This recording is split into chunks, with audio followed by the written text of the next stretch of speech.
नमस्कार बंधुरा अनेक दिन पर एक भिडियो निये आपनादेर सामने उपस्थित हलाम।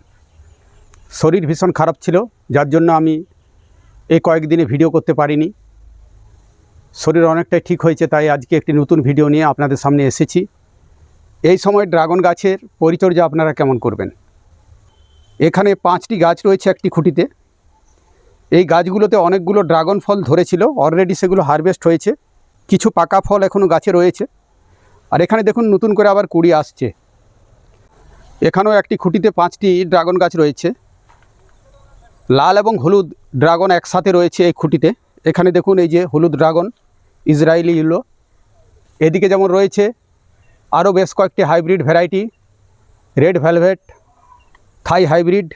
বন্ধুরা, আপনাদের ড্রাগন গাছগুলো ছাদ বাগানে বা আমার মতো এরকম যদি মাটিতে আছে, এই সময় আপনারা কি ধরনের পরিচর্যা করবেন যাতে ড্রাগন গাছ থেকে পর্যাপ্ত ফল পেতে পারেন। মূলত গরমের সঙ্গে যখন বৃষ্টি শুরু হয় সেই সময়ই ড্রাগন গাছে ফুল আসে। ফুলের কুড়িগুলো অতিরিক্ত বৃষ্টির কারণে অনেক সময় নষ্ট হয়ে যায়, বা ফুলগুলো ঠিকমতো পলিনেশন না হওয়ার কারণে ফল সেট হওয়ার পরেও অনেক সময় হলুদ হয়ে ঝরে যায়। কিন্তু এটাই ড্রাগনের প্রকৃত সময়।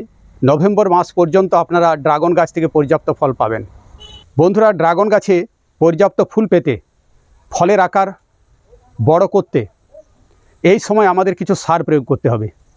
আর সার হিসাবে আমরা মূলত জৈব এবং রাসায়নিক সারের উপর নির্ভর করতে পারি। যারা ছাদ বাগানি করছেন তারা হাড়ের গুঁড়ো, শিংকুচি, বায়োপটাশ বা পাকা কলার ছাল বা পেঁয়াজের খোসা ভেজানো জল এগুলো প্রয়োগ করতে পারেন। পেঁয়াজের খোসা ভেজানো জলের মধ্যে পর্যাপ্ত পরিমাণে পটাশিয়াম থাকে, এবং এই সময় ড্রাগন ফলের গাছে পর্যাপ্ত ফুল পেতে আর ফলের সাইজ বড় করতে আমাদের মূলত পটাশিয়াম এবং ফসফেট বেস্ট যে ফার্টিলাইজারগুলো আছে সেগুলোই প্রয়োগ করতে হবে। যারা মাটিতে ড্রাগন চাষ করছেন তারা সিঙ্গেল সুপার ফসফেট প্রয়োগ করতে পারেন, আর তার সঙ্গে অবশ্যই এমওপি আপনারা ব্যবহার করবেন। এই সময় নাইট্রোজেন রিচ খাবারটা তুলনামূলকভাবে কম দেবেন। নাইট্রোজেন রিচ খাবার এই সময় বেশি দিলে ড্রাগন গাছে ফুল আসবে না, ড্রাগন গাছের বৃদ্ধি বেশি হবে, নতুন নতুন কচি ডাল বেরিয়ে আসবে, কিন্তু ফুল আসবে না। আর একটা আপনারা স্প্রে এই সময় করতে পারেন 0-52-34, যার মধ্যে 0% নাইট্রোজেন রয়েছে, 52% ফসফেট রয়েছে, 34% পটাশিয়াম রয়েছে। এটা আপনারা প্রয়োগ করতে পারেন। প্রতি লিটার জলে 4 থেকে 5 গ্রাম মিশিয়ে সকালের দিকে স্প্রে করবেন। আর যাদের কাছে 0-52-34 নেই তারা 0050 বা পটাশিয়াম সালফেট প্রতি লিটার জলে 5 গ্রাম মিশিয়ে সকালের দিকে স্প্রে করতে পারেন। তাহলে এই সময় আমাদের যে খাবারগুলো দিতে হবে মূলত পটাশিয়াম এবং ফসফেট রিচ ফার্টিলাইজার। এখানে দেখুন ড্রাগন গাছের ডাল হলুদ হচ্ছে।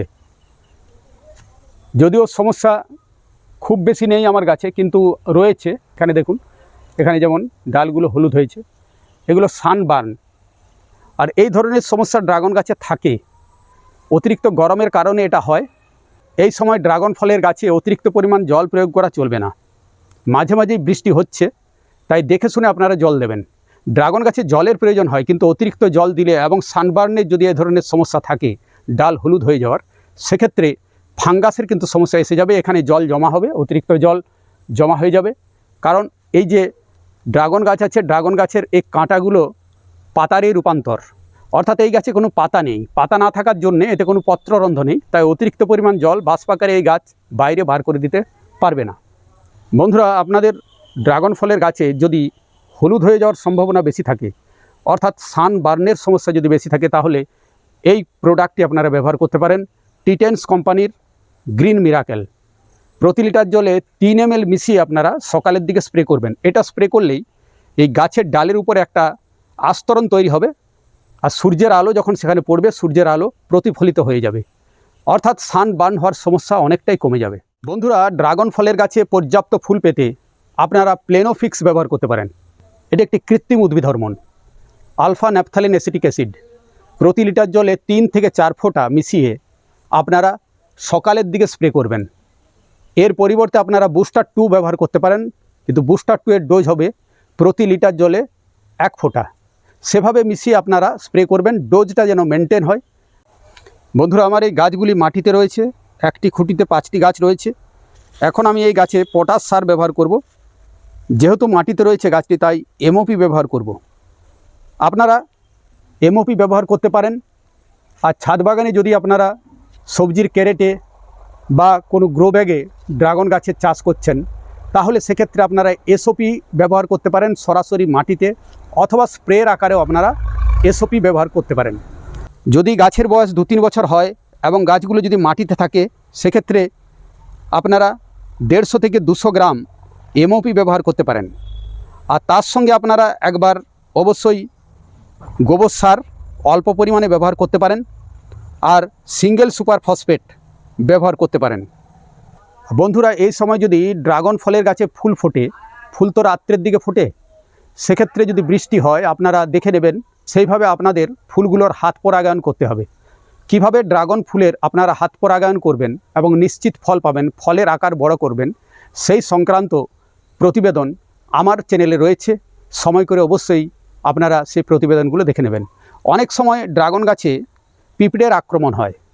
বন্ধুরা, আপনাদের ড্রাগন ফলের গাছে যদি পিঁপড়ের আক্রমণ থাকে, এমনিতেই ড্রাগন ফলের গাছে পিঁপড়ের আক্রমণ হয়। বিশেষ করে যখন ফুলগুলো বেরিয়ে আসে, সেই সময় ফুলের ডগা থেকে এক ধরনের মধু, মিষ্টি রস নির্গত হয়। সেটা খাওয়ার জন্যেই এই পিঁপড়ের আক্রমণ হয়। যদি পিঁপড়ে কম থাকে তাহলে আপনাদের কিছু করার দরকার নেই, কিন্তু অনেক সময় পিঁপড়ের আক্রমণ যদি বেশি হয় এবং সেক্ষেত্রে পিঁপড়েগুলো অনেক সময় ফুলের কুড়িগুলোকে খেয়ে দেয়, তখন আপনাদের কিছু ব্যবস্থা গ্রহণ করতে হবে। আপনারা কর্পূর জলে গুলে স্প্রে করতে পারেন।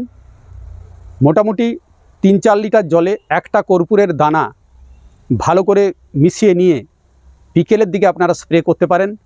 এছাড়া আপনারা ফিটকিরি প্রতি লিটার জলে 2 থেকে 3 গ্রাম মিশিয়ে গোড়ায় আপনারা দিয়ে দিতে পারেন, তাতেও অনেকটা পিঁপড়ের আক্রমণ দূর হয়। এছাড়া অনেকে হলুদ জলে মিশিয়ে স্প্রে করেন, তাতেও কিছুটা কাজ হয়। আর যদি আপনারা রাসায়নিকভাবে করতে চান, সেক্ষেত্রে আপনারা সাইপারমেথ্রিন ব্যবহার করতে পারেন। অর্থাৎ আক্রমণ যদি বেশি হয়, সেক্ষেত্রে এই জৈব উপায়ে পিঁপড়েকে তাড়ানো যায় না। আর কর্পূরের সঙ্গে আপনারা নিম তেল একটু মিশিয়ে নিতে পারেন। প্রতি লিটার জলে 2 থেকে 3 ml নিম তেল মিশিয়ে নেবেন, তাতে কাজ হয়। এইভাবে জৈবিক উপায়ে আপনারা করতে পারেন।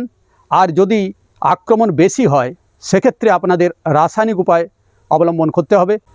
প্রতি লিটার জলে 2 ml সাইপারমেথ্রিন 10% মিশিয়ে আপনারা স্প্রে করবেন, তাতে ভালো কাজ হয়।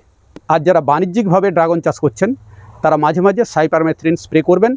এতে 7 থেকে 10 দিন এই পিঁপড়ের আক্রমণের হাত থেকে আপনারা রক্ষা পাবেন।